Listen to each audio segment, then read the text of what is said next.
15 horas da tarde, mais uma vez, ele chama mais outro grupo e fala que vai pagar o justo se eles forem. E às 17 horas da tarde, ele chama outro grupo e vai lá e eu vou te pagar o que é justo se eles forem. Na hora do pagamento, começa a chamar os últimos. É uma parábola e a gente precisa interpretar ela. Os últimos, os que menos merecem, ele pediu para vir primeiro. Os que não produziram muito, os que não são bem vistos, que naquela ocasião eram as meretrizes, os pecadores, os roubadores, os ladrões. São essas pessoas que Jesus estava mandando vir primeiro. Aqueles que usaram droga, aqueles que recaíram, traz eles primeiro, porque eu quero agir com graça com eles. Aquele que recaiu, aquele que não trabalhou muito, aquele que, aos olhos dos outros trabalhadores que trabalharam o dia inteiro, aqueles que não merecem porcaria nenhuma, chama eles primeiro. E ele vai lá e tira do bolso um denário, que é o valor de um dia inteiro, e começa a pagar. Usar de graça. Quando ele chama os primeiros, que ele deixou por último, para agir com justiça, eles questionam o dono da vinha. Olha, não trabalhamos nós de 8 às 18, no calor infernal, fazendo tudo que foi pedido, cavando buraco, batendo terra, plantando, colhendo. A gente não trabalhou mais do que eles. Eu não estou mais tempo sóbrio do que ele. Eu não mereço mais do que ele. Aí o dono da vinha, que é representado obviamente por Jesus e daí ele fala: eu não estou te pagando o que eu combinei com você? Eu não estou sendo injusto com você. Acaso você quer questionar a minha bondade para com ele? Se eu combinei com você um denário e estou te pagando um denário, pega o que é teu e vai embora. Agora, você está questionando a minha bondade e a misericórdia que eu tive por eles. E o dono da vinha não aceita ser questionado. Porque a graça ela é muito maior do que a justiça. Muito maior do que a justiça. Às vezes a gente quer fazer justiça. E a justiça não é errada. Às vezes a gente cobra o dono da vinha por uma decisão que ele tomou. Às vezes a gente pressiona o dono da vinha por uma decisão tomada porque os últimos não fizeram tanto quanto eu fiz. Os últimos não estão em pé quanto eu estou. Os últimos não merecem tanto quanto eu mereço. Os últimos não são capazes como eu. Os últimos, eles precisam ir para qualquer outro tipo de trabalho, mas eles não merecem o que a gente merece. E eles começaram a questionar o dono da vinha. Mas o dono da vinha, ele vive e obedece e trata a vida com a própria natureza, porque Deus não pode negar a si mesmo. E ele é misericordioso. E ele chamou todo mundo que não merecia e botou na frente. Essa é a palavra.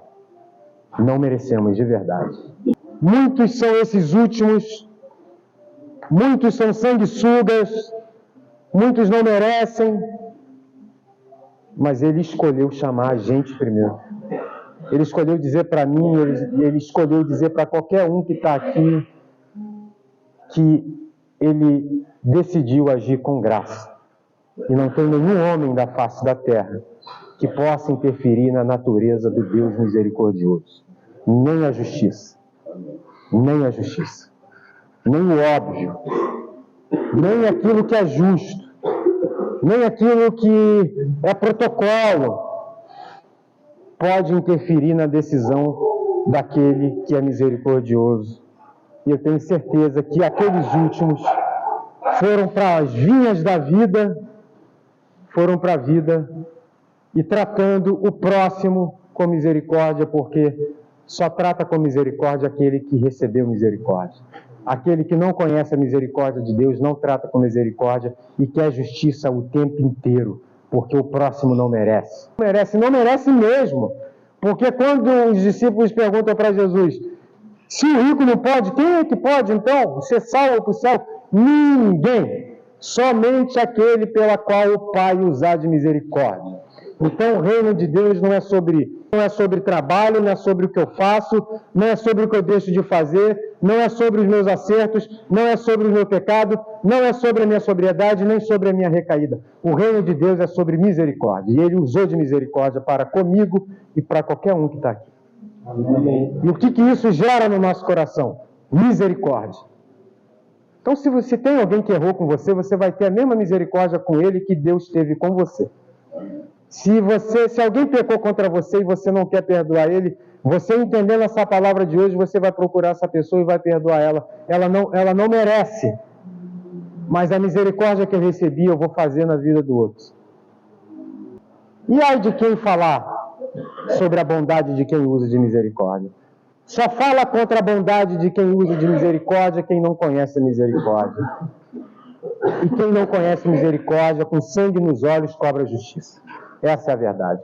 Agora, aqueles que receberam misericórdia, aqueles que receberam perdão, aqueles que têm a consciência de que não mereciam, que têm a consciência que chegaram por último, que não fizeram nada e que receberam um valor que não era merecido, vivem a vida gratos para sempre. E é isso que eu queria falar. A recuperação é a misericórdia. Deus vem para levantar o prato. Exatamente. A gente não merecia recuperação. Nós somos os últimos da fila. Nós somos aqueles que chegaram às 17 horas. Nós somos aqueles que somos sanguessuga. Nós somos aqueles que talvez não foi muito exemplo para a sociedade. Nós somos aqueles talvez que tenhamos dificuldade de ficar sóbrio quanto os outros têm. Mas aquele que tem o poder de decidir, decidiu ser a favor dos menores. Aquele que tem o poder de julgar e de mandar alguém para um lugar ou para o outro, decidiu trazer para ele aqueles que não merecem. E quem é que vai falar contra essa bondade?